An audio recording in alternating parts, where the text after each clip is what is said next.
So 100 points సక్సెస్‌ఫుల్‌గా capture చేసుకున్నాను. తర్వాత ఎగ్జిట్ అయిపోయాను. దాని తర్వాత మార్కెట్ ఇదే రేంజ్‌లో ఒక బుల్లిష్‌గా నిలిచింది. ఎప్పుడైతే మార్కెట్ ఇక్కడ ఫాలో అయిందో, మళ్ళీ నాకు ఇక్కడ క్లియర్ ఇండికేషన్ ఏంటంటే, మళ్ళీ మార్కెట్ ఇంకా ఫాలో అవుద్దని ఎక్స్‌పెక్ట్ చేశాను. దాన్ని బేసిస్‌గా మళ్ళీ నేను ఇక్కడ పుట్ ఆప్షన్ ప్లాన్ చేసుకున్నాను. సక్సెస్‌ఫుల్‌గా అయితే క్యాప్చర్ చేసుకున్నాను. ఇదైతే నాకు మంచి ప్రాఫిట్ బుకింగ్ అయితే జరిగింది.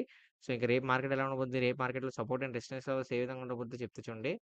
సో, రేపు మార్కెట్ కూడా కంప్లీట్‌గా ఫాలో అయ్యే ఛాన్స్ ఉంది ఫ్రెండ్స్. సో, మార్కెట్‌లో సెల్ ఆఫ్ అయితే మొదలైంది. జాగ్రత్తగా ట్రేడ్ చేసుకోండి. మార్కెట్‌లో ఇంకా ఎందుకంటే ఆల్ టైమ్ హైలో రిజెక్షన్ ఇచ్చింది. At the same time 1 week candle గనుక చూస్తే 1 వీక్ క్యాండిల్‌లో హ్యూజ్ రిజెక్షన్స్ ఫ్రమ్ బయర్స్ అన్నమాట. బయర్స్ నుంచి చాలా రిజెక్షన్ ఉంది కాబట్టి మార్కెట్‌లో ఖచ్చితంగా ఫాలో అయ్యే ఛాన్స్ ఉంది. ఇంకా మార్కెట్‌లో పైకెళ్ళే ఛాన్స్ అయితే లేదు. జాగ్రత్తగా ట్రేడ్ చేసుకోండి. ఓకేనా? ఇంకా సపోర్ట్ అండ్ రెసిస్టెన్స్‌లో వీడియో ఎండ్‌లో పెడతా. మీకు కావాల్సిన స్క్రీన్‌షాట్ తీసుకోవచ్చు. అండ్ తిరిగి మళ్ళీ మనం రేపటి వీడియోలో మళ్ళీ మనం కలుద్దాం. నా వీడియో గనుక నచ్చితే వీడియోని లైక్ చేసి ఛానెల్‌ని సబ్స్క్రైబ్ చేసుకోండి.